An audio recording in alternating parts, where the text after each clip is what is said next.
Today we're going to look at Hebrews 10:2 through 4.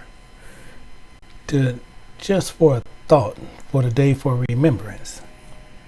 In Hebrews it tells us, "For then would they have not ceased to be offered, because that the worshippers once purged should have no more conscience of sin." And this is talking about offering our bodies, offering something that is worthy to be offered to the Most High without sin. And here we have clearly where it's saying, for then if we have ceased to offer, this is talking about the animals and different things of that sort. If we would have stopped doing that, then we should have once purged that to where we should have no more conscience of those sins. Because what we kept doing those same things. And if you look at it, it says, but in those sacrifices, there is a remembrance again made of sin every year. This is what we did. We continue to do the same thing time and time and time again and sinning for the same thing, but then we'll offer a sacrifice and then we'll have a remembrance of that sin and do it again.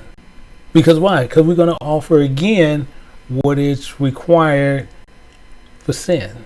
He wants something that is sinless.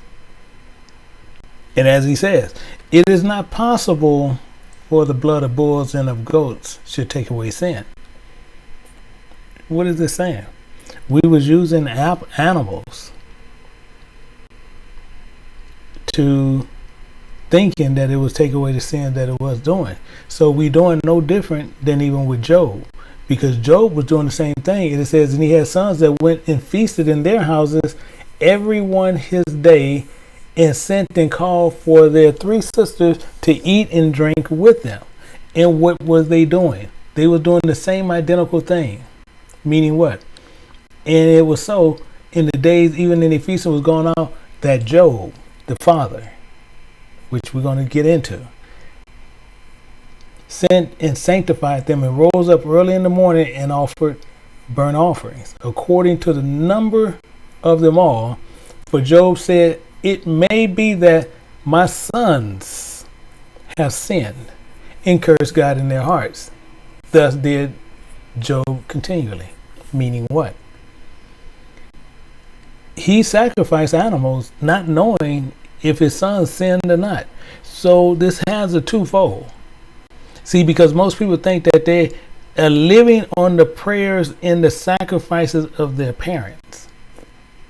And that's not true, because we know the outcome of this wasn't good. So what do this mean? We need to start looking at what we're doing besides always looking to push this on something else. The same way here where we was pushing our sinful nature, our sinful ways on animals, which it is impossible that it should take away sin at all. And then we push it on our parents to where we sitting there talking about we made it through the prayers on our parents. This is not true. We need to look at what we're doing. We need to take responsibility for ourselves. We need to think about this and have a remember to where what he says. We need to remember what we do for sin.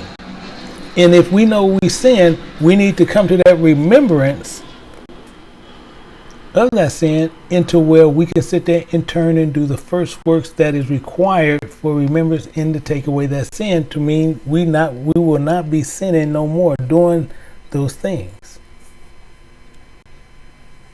So I ask that we need to think on these things, because for the blood of bulls and the blood of goats, they never took away the sin even of the children that was back there in the wilderness when he took them out of Egypt. It didn't take away sin then. It's not going to take away sin now. Our parents is not going to remove our sins then, and they're not going to remove our sins now. So if you want to believe in something that is not true, then you continue to do that. But at the end, you will be judged out of those books. So my brothers and sisters that I asked to where We offer a sacrifice that we would us not, but a body he has prepared for us to where he can rest in and we can move forward and do the first works that he requires of us to do. Shalom.